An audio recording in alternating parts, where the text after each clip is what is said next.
Ito kasing stock 9.5 RPM mo. May limit pa rin siya pero mataas, nasa 50.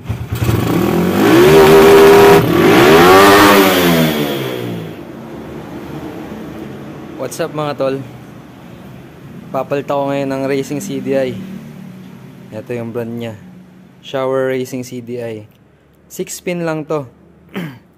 Yung stock CDI ng Suzuki Smash 8-pin.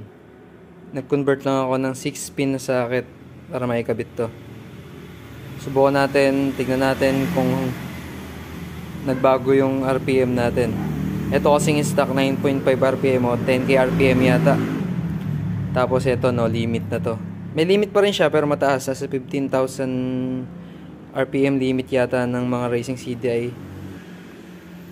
Subukan natin kabit. Ito yung socket na ginawa ko mga tol. Yan. Ito yung stock socket ng CDI ng Smash 115. Ang ginawa ko, hindi ko tinanggal. Nagduktong lang ako dito para sa socket na to. Para in case of emergency, magagamit ko pa yung stock CDI ko kapag nasira or may nangyari.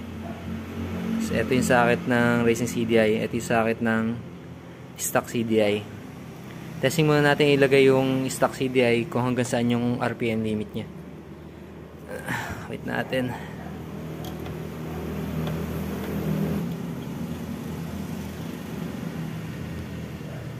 Yan. Yan, stock CDI gamit natin. Try natin paandarin.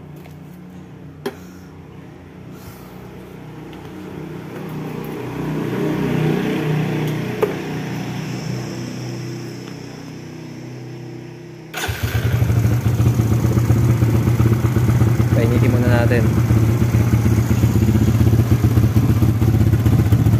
Yan, stock CDI lang yan. Naka-silencer tayo. Masyado kasi maingay kapag wala yung silencer eh. Tingnan natin kasi yung limit RPM.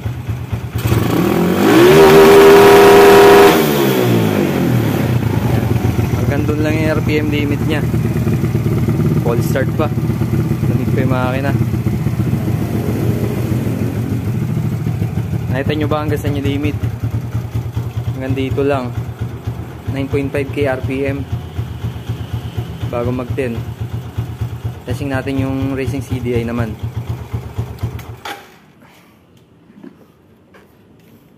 Ito yung Racing CDI.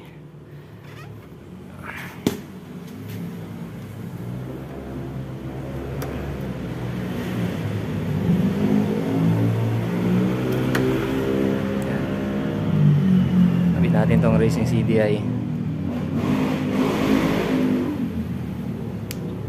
Yan. Dito. Yan, Racing CDI. Kabit na.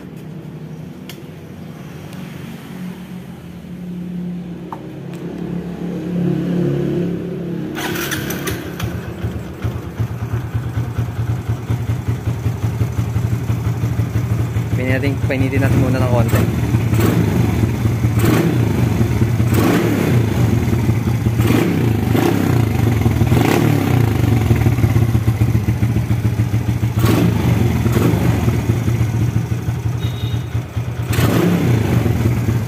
Kasi yung RPM limit naman ng Racing CDI. Hindi ko siya sasagad, baka umabot ng 14,000, masira yung motor natin. Papalagpasin ko lang siya ng 10. Pa. Nakita nyo ba?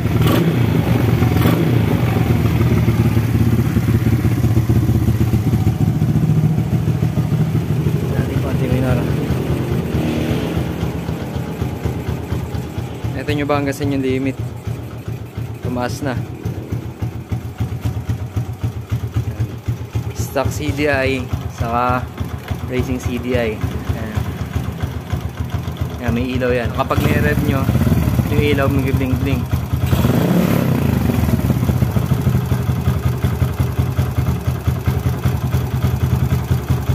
Hindi ka makita sa camera. Mabilis siya mag-blink, hindi lang nakikita.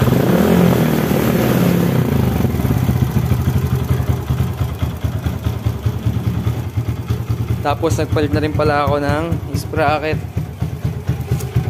na 1436. Dati naka 1434 ako.